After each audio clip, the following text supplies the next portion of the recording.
So sorry, I'm sort of steaming gently. So I've probably only actually got about 20 minutes of speech, as it were. So I'd much rather it was just really kind of discursive and, I'm not sure I've in any way got all the answers. So I'd much rather we just had a chat. Please ask me as many questions as you want to, and I will answer as honestly as I'm able to do so. Because I said the first thing I should just say, I just have to give my health warning, which is obviously I work for HSBC, but all the opinions I'm going to express are my own personal opinions. They're not HSBC policy or necessarily the opinions of HSBC. I just need to say that. So what I'm going to do is learn how to use this. I'll just tell you very briefly a little bit about me, and then just talk about moving to HSBC from a life mainly spent on the agency side. I mean, I did start on the client side, and I'll tell you a bit about that. And then just talk to you a bit about what I see as the sort of pros and cons of what I've learned about being on the client side, and then just a few reflections on what we look for from agencies. I'm not sure it's going to be anything you haven't heard before, but hey, maybe it's worth reiterating it, and things that we don't like, and then just a few thoughts about the future, which again I'm not sure particularly earth-shattering, but might be worth us talking about. I was horrified when I was working out to realize I've been in research for 25 years, but we'll just gloss over that bit. It was interesting actually when I was kind of reflecting on it really, because it made me realise that when I left university, I was a bit willful, I didn't go on the milk round, I didn't have a loan to pay off or anything like that, so I just sort of spent a couple of years kind of doing a bit of play work, doing some youth work, doing a bit of volunteering, until my mum and dad said, you really need to get a proper job. But it just really made me think about kids coming out of university now, it's such a different kind of, you've got to focus and have objectives. It seems a real shame in many ways, because actually I think time to most people I know kind of fell into research, but maybe that's not true anymore now. Maybe at university you have to identify that research is the life for you. I don't know. Anyway, so I did get a proper job at the Advertising Standards Authority, which was about assessing the accuracy of advertising claims. But the bit that I really liked about that was quite often ad agencies and companies would put forward some market research that they'd done to support ad claims.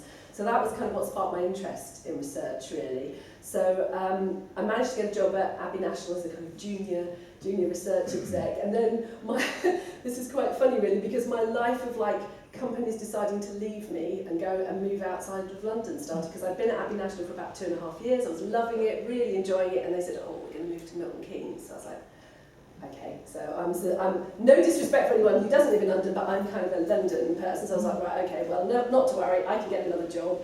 Went and got a job at Nationwide down the road in Holborn, and I've been there a year. And they said, oh, you're going to move to Swindon.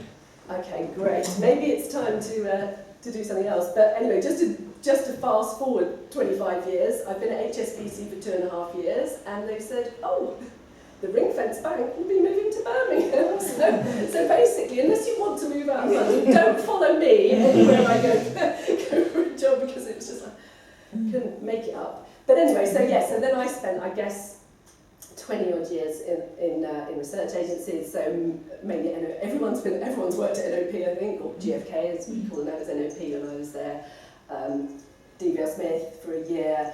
And then BJM, which of course then merged with NBL when they were part of NFO, and then NFO in fact were just becoming part of TNS when I left and went to RI, where I spent about 7 years. And then TNS got me in the end, because then RI and TNS merged. So so that was how I've kind of in fact, as is I suppose being part of the zeitgeist, ended up getting made redundant from TNS along with a whole load of other directors. And then finally found my way to HSBC. So that's kind of how I've ended up where I am today. And basically, moving to HSBC, I mean, I thought, well, I have worked on the client side before. It was a long time ago, but I have worked on the client side before. And it was such a huge learning curve that I can't even begin to tell you. There was so much to get my head around, because essentially, I suppose because it is such a massive kind of multinational organisation, it just, I mean, goodness me, it took me a week to work out which lift to use. I mean, I don't know if any of you have ever been to Canary Wharf, but there's you know, there's like 6 banks of lifts and they go up sort of to different bits, and if you get that wrong, you kind of find yourself like you're zoomed off to a bit and then you can't get down. So it was just kind of huge, and things have changed so much, which I'll kind of reflect on in a minute. But so basically, I don't know if it's worth kind of just telling you a little bit about within HSBC how it works. We've got there are 4 insight teams basically, two on the kind of commercial side and 2 on the kind of retail or personal side basically. So we have a global insight team, and then we have a UK insight team, that's where I sit, and then we have a global commercial team, and then we have a UK commercial team, although actually the UK commercial team is actually a 1-person band, although they're about to become a 2-person band, but so it's not huge. I mean, and within my team, there are 3 people in the strategic insight team, and then we sit within a kind of wider team. We have 4 tracking colleagues. We have 4 people who do all the sort of digital tracking and do all the kind of clever stuff, looking at you know, how different parts of the website work, and if we change this banner from blue to green, or this from a tick to a cross, this is what would kind of this is you know, the uplift we could get.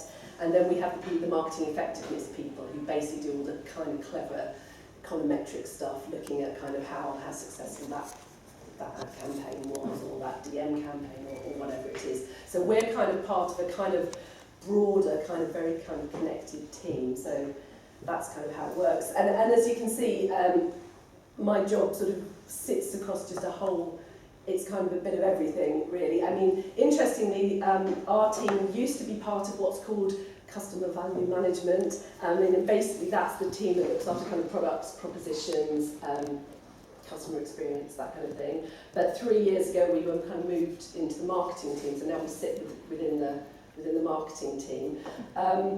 And yeah, it's across a whole, well, I'll read out the list to you, but it's kind of a really, really kind of broad portfolio of stuff, really, from, you know, ad testing, ad development. We love customer journeys. Oh boy, do we love customer journeys, because obviously it's all processes, and so we do loads of stuff looking at customer journeys, obviously increasingly look at customers' digital journeys, so like what it's like if you're taking out a personal loan online, or taking out your mortgage online, so what that experience is like and how it could be improved. Loads and loads of workshopping. We do an awful lot of workshopping, because I would say that probably at least 50% of the kind of approaches we get to do research will kind of say, you know what, we actually already know the answer to that, or let's workshop that and see if we actually really need some, you know, some fresh insight, because we already kind of know so much already. And again, I'll kind of talk a bit about that in a minute. So, okay, so what's been good about moving to the life? How many people here worked as clients? Oh, loads. Oh, you don't need me. Well, for me, I mean, I have to say, for me, the number one thing that really has kind of struck me and has kind of made me really kind of consider what my next move would be is the work-life balance is just so much better. I mean, I don't know what other people think about whether that's true for other people. Maybe it's because it's a bank or it's more slow moving. I don't know. Yeah, there is my experience of being like more respect for sort of outside extracurricular activity. You have to drop everything, as the client says. If you've got a commitment, you keep it. Exactly, and and also I think you know, I mean, I am an organised person, and I think, you know, when you work in an agency, you're kind of thinking, I've got this to do, I've got that, I've got this, I need to write this up, I've got field work on Tuesday, and but I think despite your best efforts, and you can try and kind of plan your week as much as possible, then all of a sudden on Tuesday 2 briefs come in, and you're like, and you can't really just go, oh, I can't do that.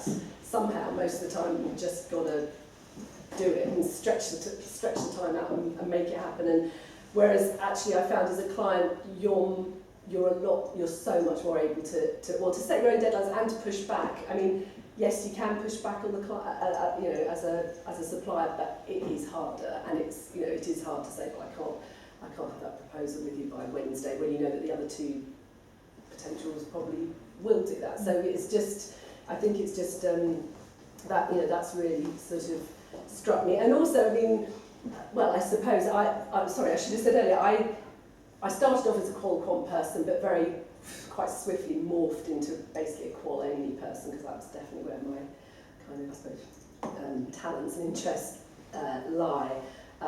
But I can remember I used to come home and say to my husband, I've had enough of this, I just wish I had a 9-to-5 job. And, and after I'd been at HSBC for about 4 months, I came home and said, I really miss doing clientside. I really miss it. And he was sort of like, I think there's an element of be careful what you wish for, really, because I think you often don't realise how much you enjoy something until you stop doing it. I think things are changing though, because a lot of the clients that we deal with, as budgets are harder to get in some organisations, they're having to do more themselves. So the demarcation between agency and client is actually breaking down quite a lot in many sectors. Yeah, I think that's a really interesting point. Yeah, I mean, I think yes, for me actually, because I've come from that background, quite often it'd be like, oh, good, Karen could go and do those groups, with, particularly with colleagues, because where it could be harder to organise outside people to come in. So yes, I've done lots of groups with colleagues and depths and that kind of thing. So yeah, I think that is. Really and do you run workshops as well? You put a big emphasis on. Yeah, we do. Yes, myself or other people in the team, we would run. I mean, we do. Again, it's occasionally we can sort of get someone in, but I'll talk a bit more about procurement, blessed procurement in a minute. But it's quite difficult often to get sort of individuals in to run, even though we like to do that if we can, because I think sometimes someone else coming to run a workshop, sort of somehow it just has more authority. I mean, it shouldn't necessarily be the case, but I think it is, because people know you really well. It's just like. But I guess internal clients look to you as experts. They do. People who should know how to run. Oh yeah, absolutely. Absolutely. And in fact, I'll just jump to that whole being the voice of the consumer. I mean, I think that's something that is really great being on the client side. I think I really like the fact that people assume that you know about consumers, and will come and say, well, what do you think of this idea, kind of thing. And sometimes you kind of want to say, well, hey, you're a consumer too. Put your consumer hat on and think how you would feel. But I think people do, when you've worked for a company for a long time, you just get a bit blinded to that. I think it can be quite hard to see through it and put your own kind of, just think, what would I think? What would my mum think? What would my kids think? Whatever. So how do you make sure you don't sort of fall into that trap as well? I think that's a really good challenge. Because I mean, I've been at HSBC for 2.5 years, and I think I'm still reasonably on the kind of independent, but I can feel that you do. Yeah, you kind of get sucked into that. So I think I'm very mindful of that and conscious of that, and I think it's a really good question, because I think it's kind of inevitable to some extent. So maybe more of the work-life balance keeps the keeps things in place. Yeah, it's How do you feel the voice of the consumer is being listened to these days compared to a few years ago? Well, that's a really good question. I mean, my experience is that there are some people. I've got some colleagues in the bank who are absolutely fantastic, who literally before they'll even do anything, they want to come and talk to us, talk about, I don't know, what that particular segment, for example, is like, and what they think and feel, and everything will start there, and then they'll go off and work on something, come back and say, right, now can we test that, and the consumer's really at the heart of everything. I think there are other, I'll be honest, there are other colleagues who want some insight, as they'll call it, so they can tick a box and go, oh, right, that's been done, and really are probably ploughing their happy furrow, just hope that you can go tick for them. I mean, we really push back against that. We do really, our job is not to tick a box for someone, but there's just a real difference, and it's really hard to kind of say, well, people in this team are good and people in this team are less good.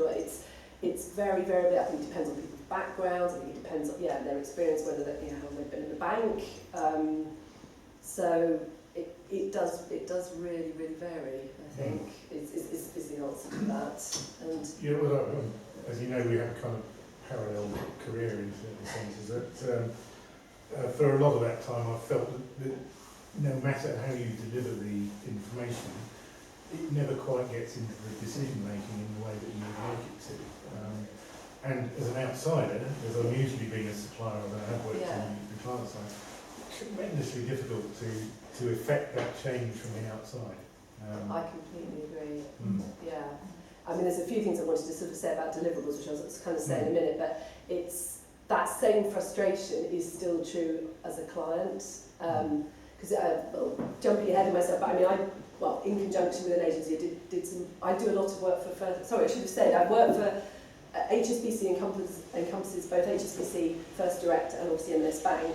I do a lot of work for First Direct, and I did a great project with them at the beginning of the year, but in conjunction with an agency who delivered some cracking insight, and we've been working on this proposition, and the kind of feedback was like, yeah, absolute, you have got an absolute kind of mandate to do this, there's a real green light, and actually the time's right, and if you do it now, that would be perfect. So it was all, it was all good, and I was like, yeah, it's great. Who's noticed anything new from First Direct?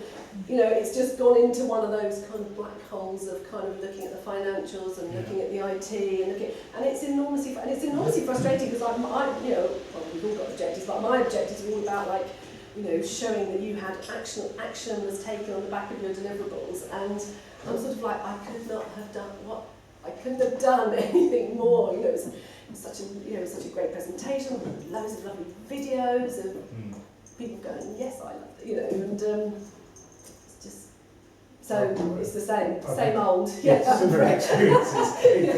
Gosh, they're bound to go for that. And nothing happens at all. Yeah, well, all the stakeholders were like, yeah, great, good, fantastic. And then after about 3 months, I thought, I'll just ring them up and say, how's it going? And they were like,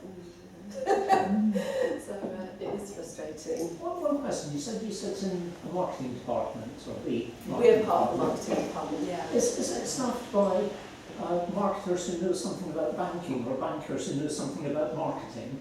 A complete mix, actually. So I would say the marketing department is one of the... Sorry.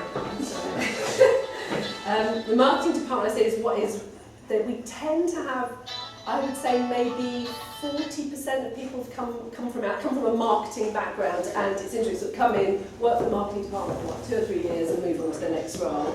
But then we definitely have people who come in at a junior-ish level usually from the branch network and work their way up. So there's a real mix. And again, that was the same when I worked at Abbey 25 years ago. So I think that's interesting. I think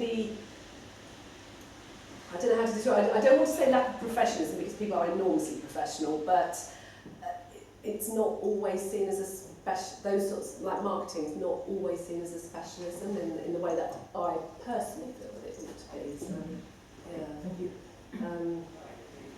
So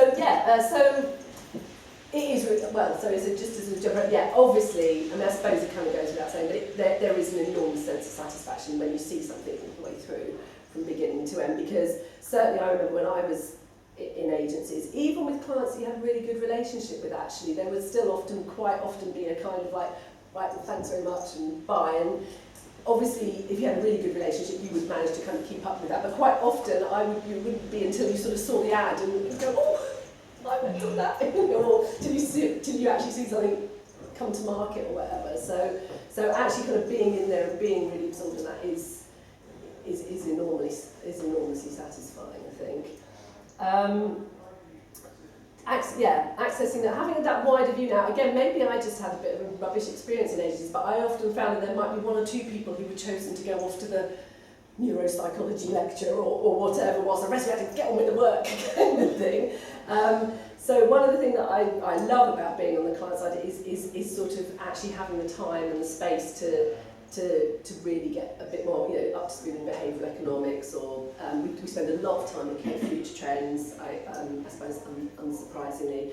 And obviously it is really nice sort of going to different agency events and that kind of thing, because it does really give you that kind of overview of the market, which is tougher, I think, to get when when you work for an agency or on your own.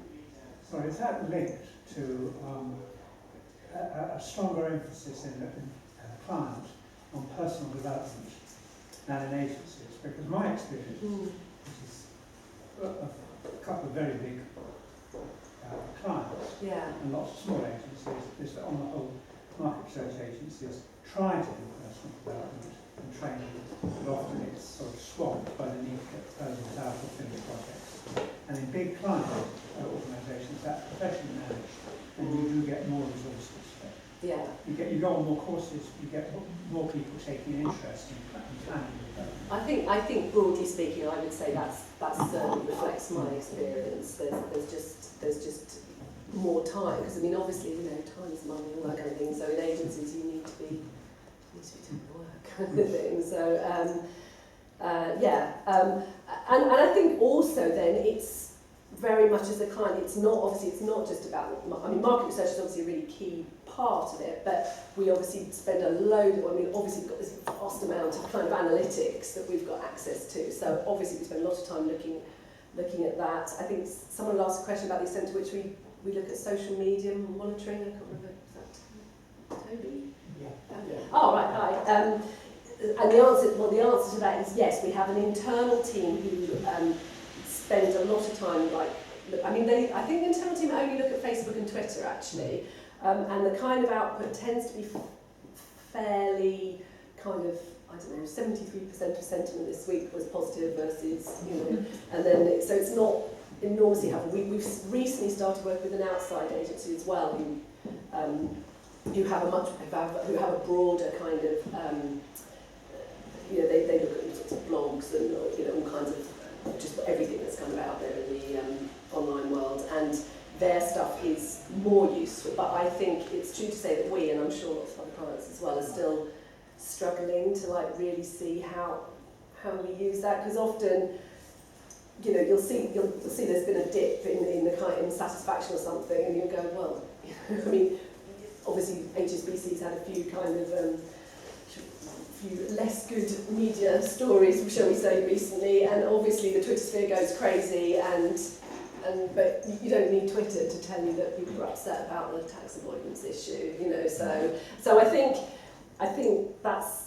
it's an area that I'm really interested in, but I'm not sure. I think we get this data dump really, so we don't quite know what to do with it. Is that your experience? I mean, I'm very interested in big data.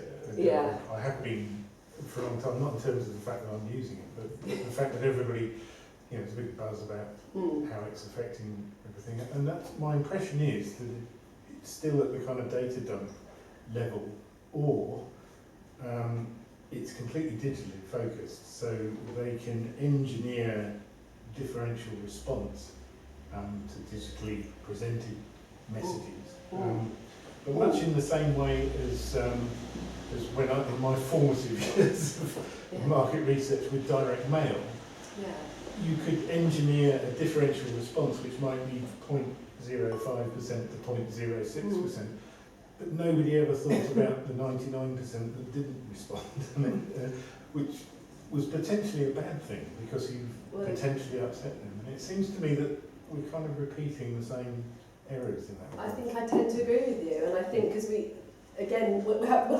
have people come in and say things like, how representative are people on Twitter? And we go, well, they're representative of people who've chosen to be on Twitter. Yeah. Do you know what I mean? It's sort of, so yes, I agree, and I suppose we're just on that kind of learning curve, and I'm sure there are probably some companies who are higher up that curve than us. I'm sure there are, but I think at the moment we're still finding our way with that. I think.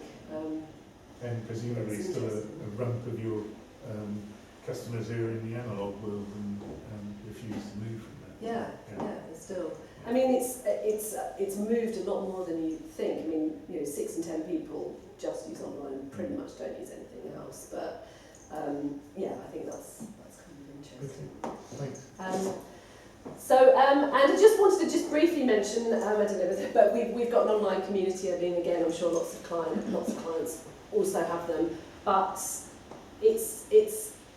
I really like the online community. I like it just because it's this fantastic resource that's there, these people who are ready and waiting to speak to us and give us their views on things. Having said that, every so often I have a little kind of like, oh, are they all, they're either very pro-HSBC, or there's a few people very anti-HSBC who want to come on to say the same things, which fair enough, that's their right, but I sort of wonder, do we miss the people in the middle?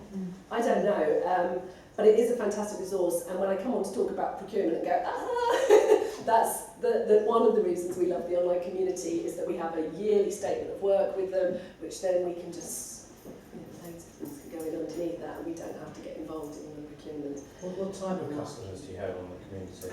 We have a really wide range, actually, from young people. One of the good things, because we've carefully kind of recruited to, because we have a segmentation, and so we from young up to kind of older customers. And we do have a really good range across them. Business customers? No, we don't have business customers. No, sorry, it's just retail. Right. So I'm pretty certain they don't have one in the commercial team. I don't think so. Right. So it is just, but it's. And I think that's an interesting one, because we've had it. It was set up it was set up about 6 months before I joined. So we've had it for about 3 months, and I think we've actually just started to get good at it. If you see what I mean, I think it takes a while to kind of get used to what an online community is and what it can do for you. And I think we've kind of got to a point now where we're using it much more kind of strategic. We're not just shoving on quick tactical projects on it and things. We're using it more strategically. Do you have to replenish that? Yeah, we refresh it every 9 months or so, because obviously people don't join and don't do anything, or do a bit of stuff and then stop doing it. Sorry, turn my head. Yes, when I was actually, don't go on about procurement for too long, so I won't. But I have to say, it is my biggest kind of bugbear about being on the client side is procurement, because I suppose if I just cycle back to my first jobs when I was at Abbey and Nationwide, we just worked with whoever we wanted to. Basically, we would sort of, obviously we had agencies with whom we had a good relationship and we used to work. But I was just reflecting when I was finished Chelsea. Sometimes we used to get out the MRS handbook or the AQR handbook. We'd have to flick through and we'd go, well, they look interesting. Should we send them a brief? And we'd go, and then sometimes we would end up working with them, and to think about that now is just laughable, basically, which is a bit sad, really. And the proposal was the contract, and that was it. So the proposal that was the agreement between you, and that was it. So as it's one of your biggest hates, it's one of our biggest hates. I'm sure it is. Has anything been done about that? No, and in fact, actually, from our point of view, it's actually getting worse. Every week you think, oh right, I've just about worked out how this works. So I have to do this form for legal, I have to send this off for the IT review, and blah blah blah.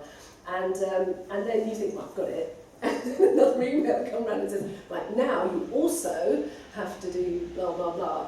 And so we've now got we have an approved supplier list. So you can't use people who aren't approved supplier list, and we've only got about 6 agencies on that because of the multiple hoops that you have to jump through. And even then, say I wanted to do a 6-group job with one of the agencies on our list, it would take me 6 weeks to get that through procurement. And that's because it's the same system for that and buying, I don't know, I can't think of all the stationery that's needed for the branch network or something. So it kind of just, so I think that's a real threat for people like yourselves, because I think that's only going in one direction, and that's getting tougher. So that's not a good news story, I know, but it is. It's just getting worse, and it drives me insane. In your view, though, is it in the best interest of the bank to have that process? I mean, obviously, given the financial crisis and all the things that happen, obviously it's right that banks have to be, totally above board, and everything should be done absolutely appropriately. But I mean, for example, one of the things that has to be done is a financial due diligence on any client, on any supplier we work with. Well, in 25 years, I've never known an agency go, oh, you know what, I don't think we're actually going to do that work we've agreed to do for you, or do you know what I mean, or something like that. It's just never happened, and so I think it's probably gone, in my personal opinion, it's gone too far. I mean, it's different when you're looking at a great big kind of £400,000 tracker, that's different, and that probably does need to go through a much more kind of detailed procurement process. But if I want to do, if you're on my approved supplier list and I want to set up a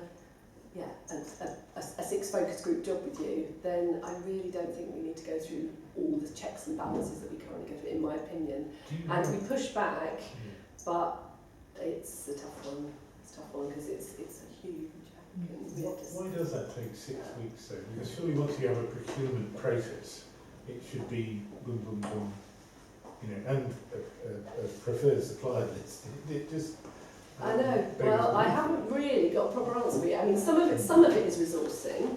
Some of it is just basic resourcing, but some of it is because like this bit happens, then this bit happens. Then it goes to IT, and so it goes to legal, it goes to procurement, then it goes to legal, then sort of in tandem the IT checking bit is happening. So, but these are all things that have been checked before, because you wouldn't even be on the list if you hadn't had the IT check and financial due diligence check.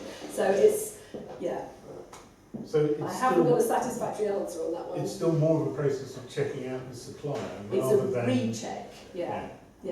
So suppliers get rechecked even though they're on your Yes. supply list? So it's worth Because things could have changed. Right. And there's no lower threshold below which you don't have to use preferred suppliers?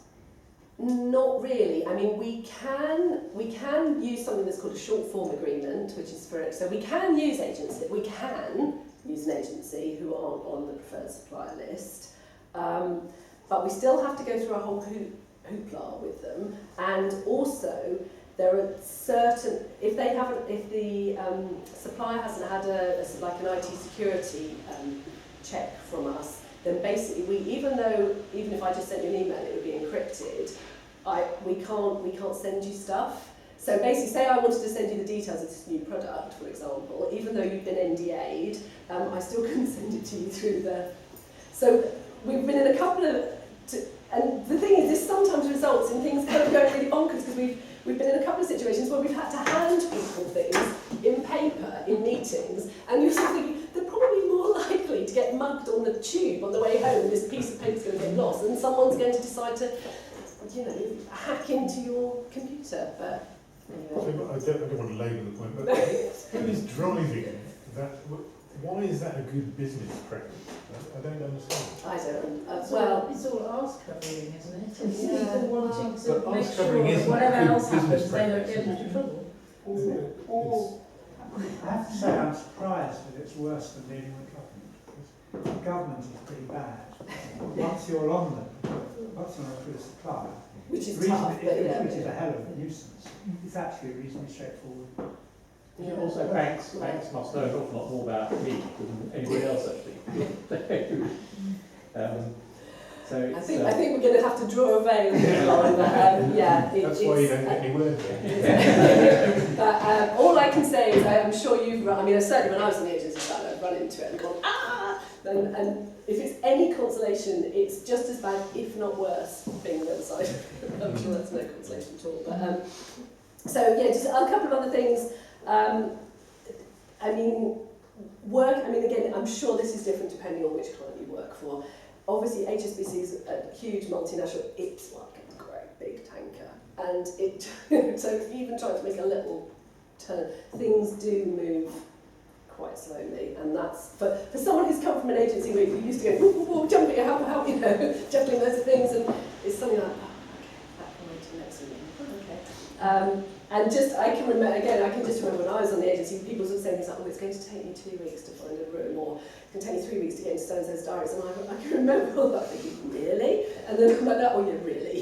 Sort of, so those kinds of they're minor frustrations, but they're things that, again, I think, to your point, you find yourself, like there was a time, in my first year I kept going, I can't believe this, and now I'm sort of like, it will take 2 weeks to get into someone's diary, whatever. So, and then obviously the other frustration, which we've really just talked about, really, the frustration about when you've done some great work or you delivered some great insight and you're thinking, right, now this is what customers want, let's do it. And for whatever reasons, and sometimes that's logistical, financial, IT, it can be all sorts of things, it just doesn't. Sorry, am I twittering on the two? It's the bake-off. Come on. Sorry, do you want to look? joking. What more can you do to sort of, because that's been I came to this session actually 2 years ago. We had somebody from Boots, who's the chair of Aura, talking about Yes. the biggest challenge is getting Insight implemented. So what, is there any sort of, we talk on the client side at the moment of best practice, that how do you push Insight through an organisation? What's the best way to do that? It is a really frustrating one, I think, and it's, well, in fact, I'll jump onto what I was going to say actually, because I think one of the things that's frustrating is it's sort of like the big trackers and things. I was just going to say that some of it. If I just jump to, I think it can be very frustrating that some of the big trackers that obviously we spend a lot of time tracking customer satisfaction and recommendation and all those kinds of things. And very senior people are all over that, you know, and I'm sort of thinking, well, yes, but don't you want to understand more about the whys, which we can help you with? And it's still really hard to get that through. And I think really a lot of it is about kind of almost like making sure you've got good relationships with the right stakeholders and that kind of thing, so that you are pushing things up as high as you can get them, because that, and also that you're, I mean, we were just talking about this the other day actually, before you agreed to do some original research, making sure that actually it has really got buy-in as high up as it needs to be, because otherwise it's almost like if you've been commissioned by someone who's kind of here, that's maybe not where it's going to stay. So we've been talking a lot about trying to like push things up, but it's a really tough one. Goodness, I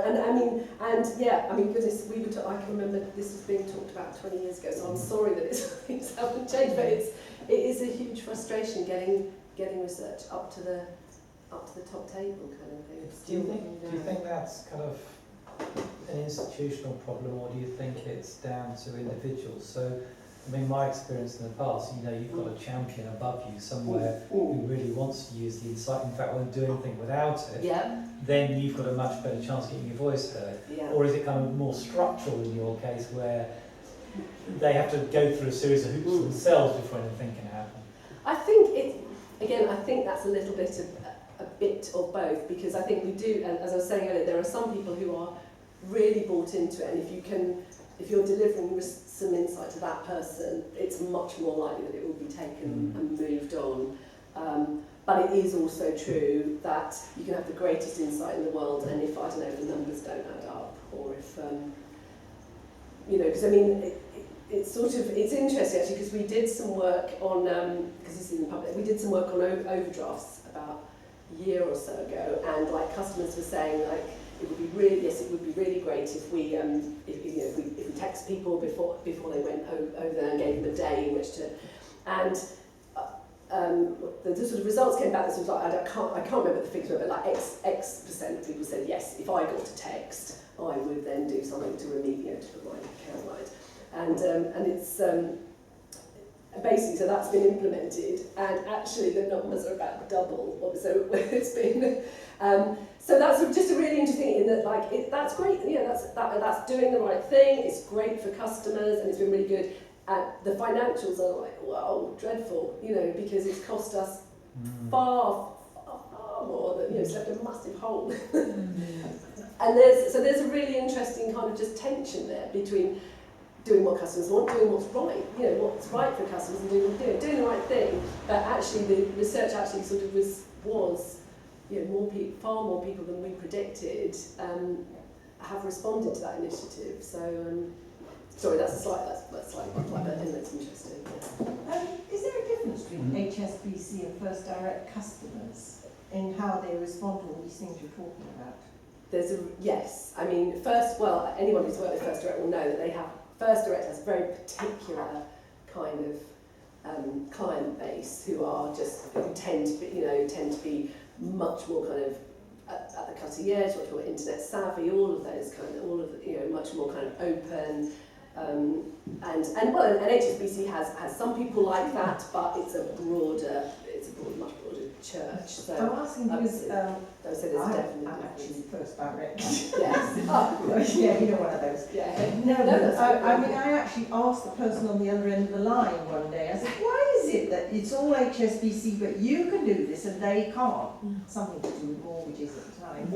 And they made it very clear that they viewed themselves, First Direct views itself as quite separate in terms of the way, and quite autonomous in the way it works. And it does seem to work, and it is successful, and it always gets the highest ratings in every consumer thingamajig. So why can't HSBC learn from that? That's a good question and a huge debate. I mean, some of it is because First Direct is very small and has often been used as a test bed to try out initiatives. But yeah, that's I just think a it's really small good because question. it's not pushed as much as HSBC. Well, it's targeted, isn't it? It's targeted. Sorry?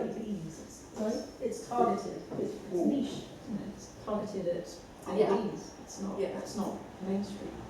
Going back to getting attention, Yes. one of the things I sometimes discover in large organisations, they have fantastically rigid rules about procurement, about who does what, but the senior management doesn't play by the rules. So you suddenly discover that the project that you've been working on has been superseded by something that's been done by an academic who's been brought in by one of the directors, or by McKinsey's, or by some bloke you've never heard of, who happens to have caught the eye of a director, possibly because they play golf together. So the procurement rules only operate at a certain level, and above that level, it's it's the Wild West. Is that true? There is an element of truth in that. I mean, essentially, very, very senior people are in a position where they can do what's called make a risk assessment. So basically, they can accept the risk, which means that we might not have to go through that whole process if they something that they want, and that does happen. And I'm going to come on in a minute just to talk about one of my favourite bugbears, which is management consultants, but it's probably in the procurement box as well. But anyway, I'm worried Just on your little point there, you talked about that in terms of you say massive variability. Well, again, this is something that that has been something that's been really interesting for me since coming to the client side. Because obviously, when you work in an agency, you only see your deliverables, obviously, for obvious reasons. And in fact, I think agencies are quite kind of try and keep to what they're doing to themselves. But again, for obvious reasons, because you're in competition. And since being on the client side and obviously having exposure to a wider range, it's really struck me how different some of the deliverables are, in the sense that there are certain agencies who have clearly really invested in delivering great infographics. It all, everything looks very modern and it's slick, and there are other agencies, other quite large agencies, who frankly clearly haven't done anything since sort of 1997 or something, and it looks really amateur hour, and it's really surprising. And I think the thing is, I think we are so much moving to we're so much more visual now, everybody is, and so I mean, I have a personal debate with this, because there's a bit of it goes on, it's style over substance, all that kind of thing, and the thinking's the important thing, and the thinking is the important thing, but it's also the fact, I think now, that if it doesn't look great, and if you haven't got some little bobbly animatics or that,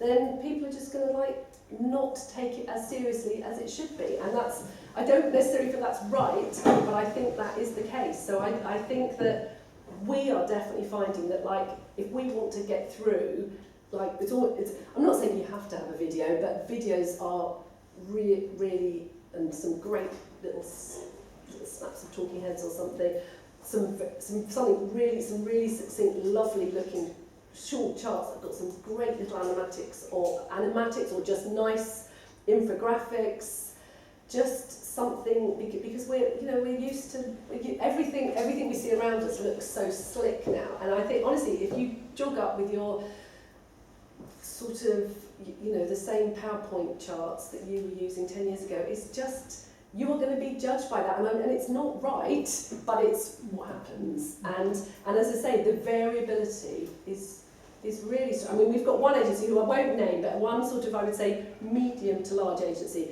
who we do still use because we love them, because their thinking's so great.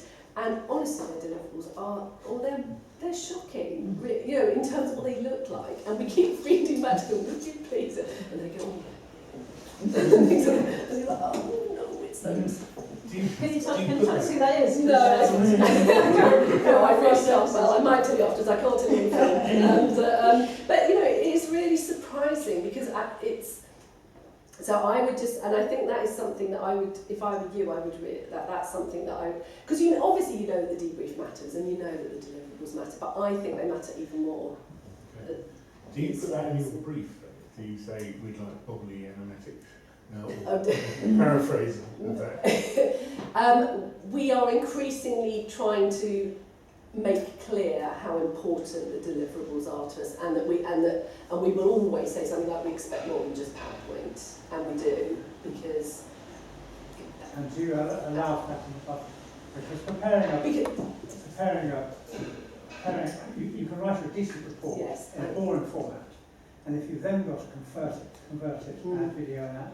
Yeah, make it graphics and so on. You know, that's a considerable amount of time and possibly software investments. So you allow for that in the budget? I think it would be fair to say that we do because we have, you know, like increasingly realised that it pays basically. That we, you know, we've got things like certain like small bits of debrief with like certain clips in that we have shown again. Do you know what I mean? Again and again, and because again it varies on who your stakeholder is, but you get some stakeholders who are still going, I remember that man who, you know, who's and again I know it shouldn't be like, oh, one person speaks for everyone, but it seems to be that things that people can people who are perhaps not as research literate as can kind of just focus in on. It really matters. There are levels at which you can do that, obviously. And I'm not saying everything has to be all fabulous singing and dancing. It's definitely horses for courses, but I can imagine, you know, standard fixed camera filming versus somebody actually filming a vox pop versus having two cameras, you know, one for each side of the face or whatever. You know, is that sort of effort rewarding as far as you're concerned, or can you take the fixed camera route and it's still fun? I think, you know, obviously you can clip from a fixed camera and that will definitely work. I mean, I think it's I suppose it's kind of recognising the visual age that we live in, and I just think it's having some sort of, you know, I mean, obviously if it's a professionally filmed vox pop, that will look better than that. But that's not to say we'll go, that wasn't filmed. It's much more the kind of just moving the deliverables forward. And I mean, certainly when I was at TNS, I'm definitely guilty of bumping out, you know, presentation thing, I haven't got much time, and we've gone, oh, I wish I had time to clip something, but I haven't got time. And I do recognise that it takes time, and I completely know that. But as a client, I've realised that actually it's harder for us to push it forward if it doesn't look great. Takes time. Do you allow time? Yes, we do. I think we try to. Yes, we do. Oh, forgive me, we waited 6 weeks to get through procurement. What's another week? Come on. I'm tempted to start the animatics before the project. Okay, sorry. I'll just quick. Oh, sorry, I thought. This is really not. I don't think it's going to come as so. It is. I mean, despite what I just said about deliverables, it's definitely about thinking first. Because to my point earlier about the agency who rock up with not very good deliverables, but they've got some great people who do some great thinking, and that's actually what matters. But we do really like it when people, because I think, again, to the point made earlier, it is so easy to slide into your kind of client box. So actually we do really value it when people will either challenge our thinking, challenge our preconceptions, come and say, you know what, I'm not actually sure you should be looking at that because actually you should be looking over here, or whatever it is. Being passionate, taking our issues on board and working with us as a partner. I mean, obviously, but brilliant deliverables and things like, so it's not just things like videos, but it's things like, we've a couple of times recently we've had like artists at working at focus group who've been kind of capturing stuff, and those sorts of things are actually really, because then you can take that and it can be put into the deliverable, we can kind of circulate it around the relevant stakeholders, and just something that's a bit more visual like that works really well. Some sort of leave behinds, I can't really have an example now, but just some sort of laminated thing or something, those sorts of things do seem to work really well. Having said that, you know, or sometimes our systems, we've had people produce these fabulous videos and then we can't get it uploaded onto our system and things. So, you know, there are still a lot of challenges at our end. So I think I've gone on about deliverables enough, but delivering, but also just thinking about the stakeholders. We will work with whoever we work with to say this, but we will have people who are only they'll only watch about six charts and that's it, they're out there. So we've got to, so you have got to flex it for who you're working with. Obviously being flexible, being available, working with us, partnering with us. But it is about making our lives easier. I just a while back, I'd been to see groups that night, and I was sort of thinking, I'm going to have to write that up in the morning to circulate round. And I got to work, and about 10 o'clock, it seemed pinged into my email, and the moderator had written me. It was only like this. It was only like a short summary of key things from last night's groups, and I was like, oh, thank you. So, do you know what I mean? So just like little helpful things like that. I hadn't said in my briefing, please can you write up, so I hadn't asked for it, and I was assuming I would do it myself, and then it popped, she just said, oh, I thought this might be helpful. And so little kind of, I suppose, like little extra mile things like that, those do really make a real difference. So, yeah. And again, I think there was a question about what makes us sit up. I think that is really tough, because I've been there myself on the agency side, and I think it's like we're all going to say we're great moderators and we've got fabulous telephone interviews or great online platform or whatever.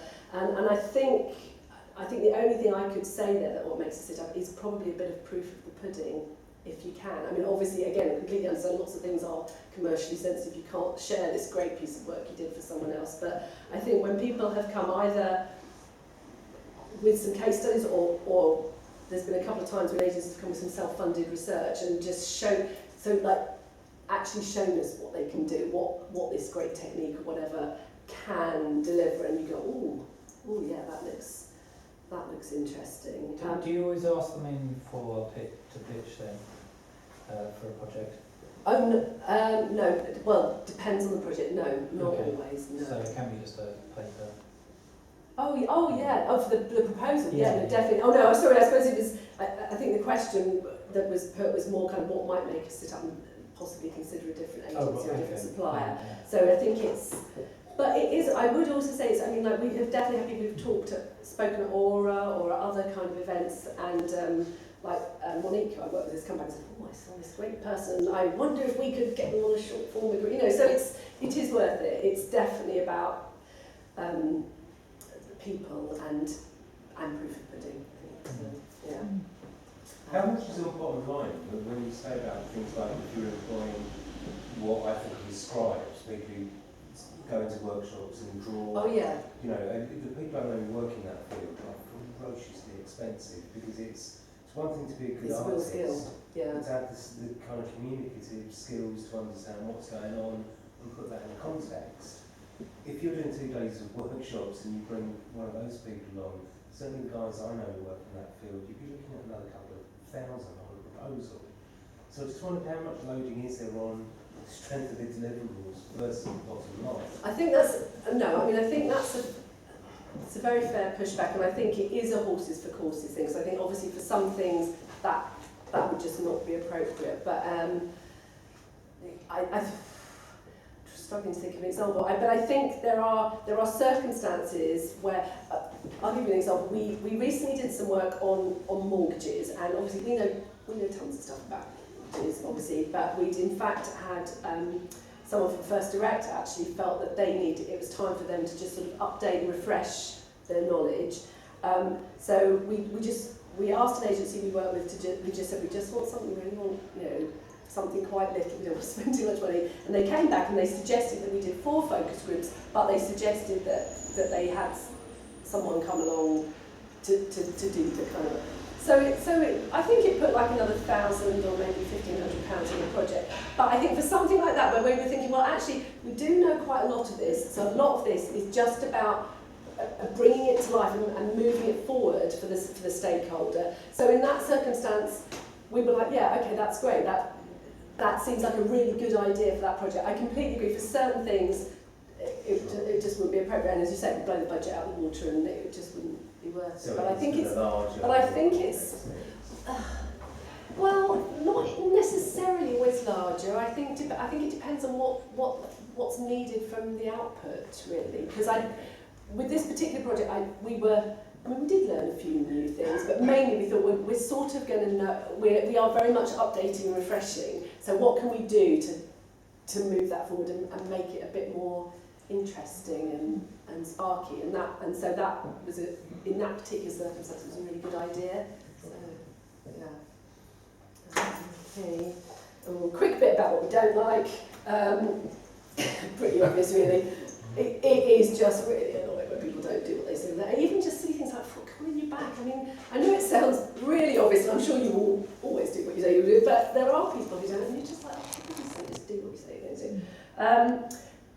We've had a couple of instances recently where we've just had like reportage, and you're just like, oh, come on, But it does still happen. It does. So I'm very interested in what our customers said, but I'm much more interested in what actually that means for us. So I'm really sorry. I don't want to teach grandmothers suck eggs or anything, but it does still happen. So if you're not doing it, great, because there are people who will sort of do that.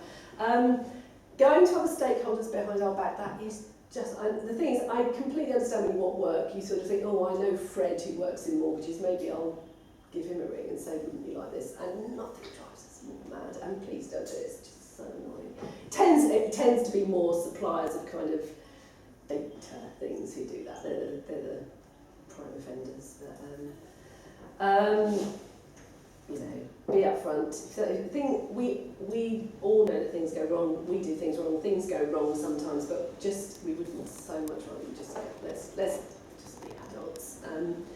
And I've had, this sounds like so goody two shoes, not following the advice, can you know that? But actually, I just wondered if it was, I sat in some groups recently where someone didn't even say this is a two-way mirror behind me, and there are people sitting there.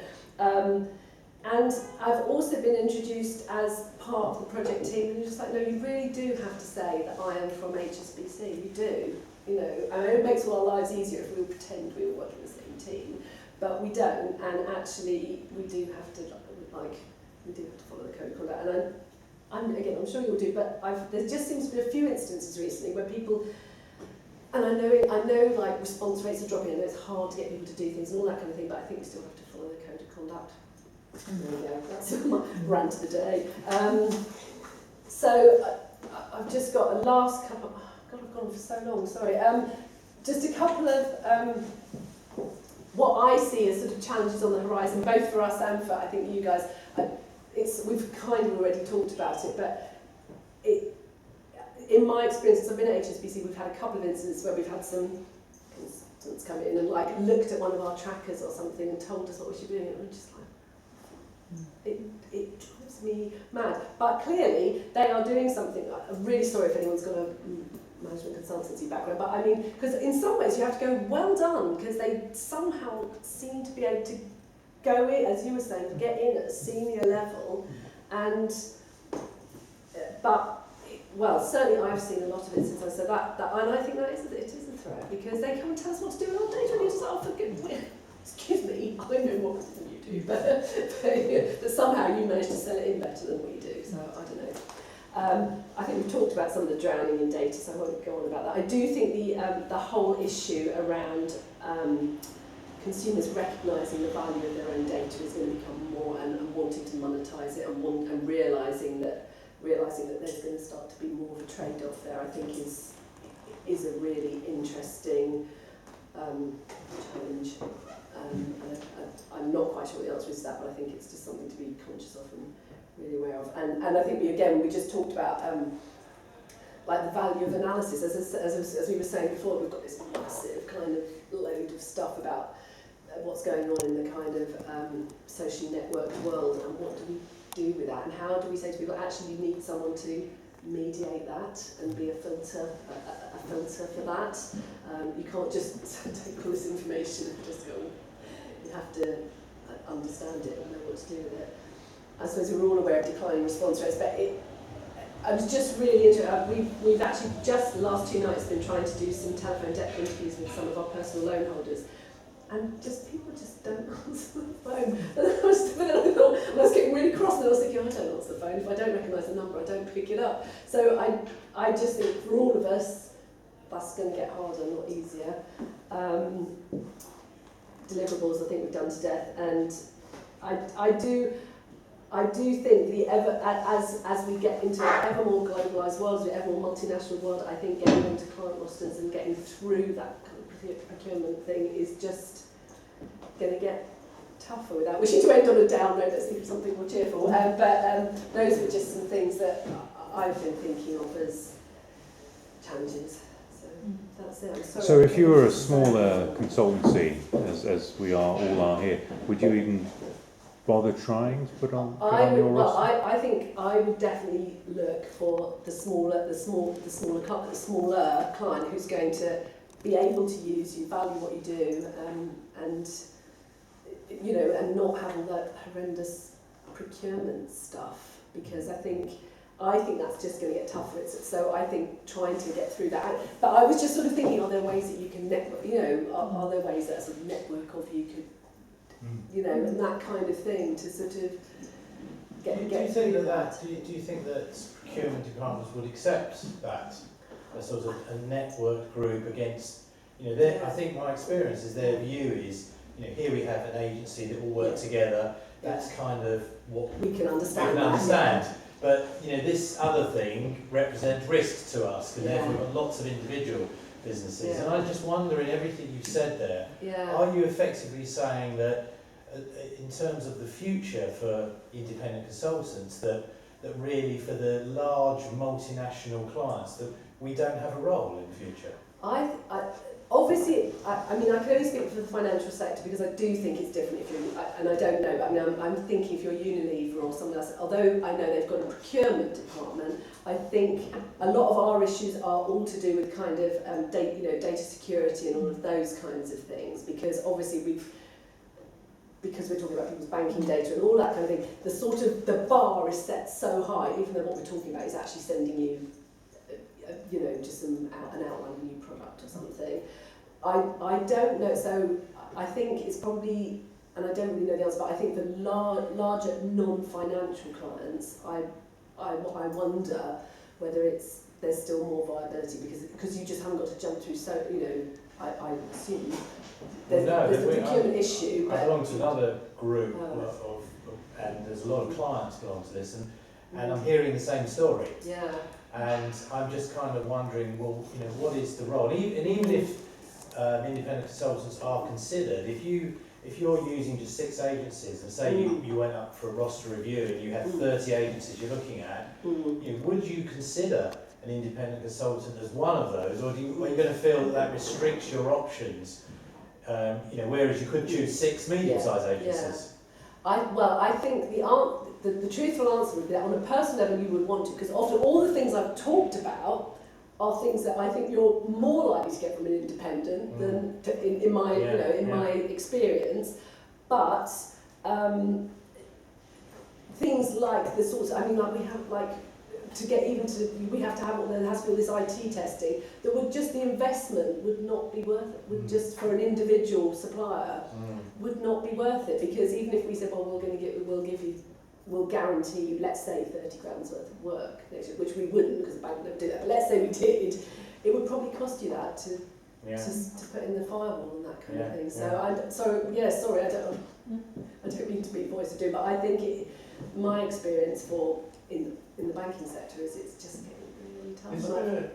I'm not saying this would work, but I'm just sort of exploring the ideas of which I think you were leading to. It was a kind of shell company that ticked all those boxes, but could call on you know, In the associates. end, that's what some of the big agencies Well, are doing anyway. well, that's I what I'm know thinking. from conversations in our email groups Yeah. that I can see that a lot of people are getting quite a lot of regular work from these bigger agencies. Yeah. So you're hiring an agency maybe that they are is bringing employing in people like that. exactly. Yeah, absolutely, absolutely. And to your point, I don't know enough about procurement to actually be able to give you a useful answer on that, to be completely honest. But my sense is that would be something that's certainly worth looking into, particularly outside of the financial area. Well, wouldn't the bank see that as a security issue, though? If they were subcontracting what they felt, I know, a medium-sized research agency, but then people actually working on the project were people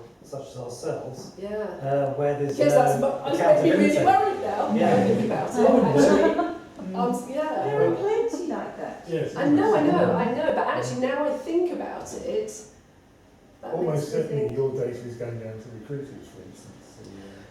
well, yes, but we can only, because we use recruiters who I won't go into it, but basically there's only about 2 companies that So we can you use bring for fence recruitment. down, Okay. Because we cannot have data security breaches. Yeah. I mean, do you have any specifications with the agencies that you're using to say that you can or cannot subcontract? Yes, we do. Oh, you do, right. Yeah, we Okay. do. So that, in that sense, the people that work on those accounts have to be full-time employees of those agencies? Well, yes, theoretically, yes. I don't know if there's ways that agencies get around that by making you a sort of temporary employee, or you come into the office to do certain stuff. I don't know. Yeah. I don't want to hear. No. Is there kind of an in-sourcing possibility where, you know, do you ever exceed your capacity internally, where you will need people potentially like us to come in and help with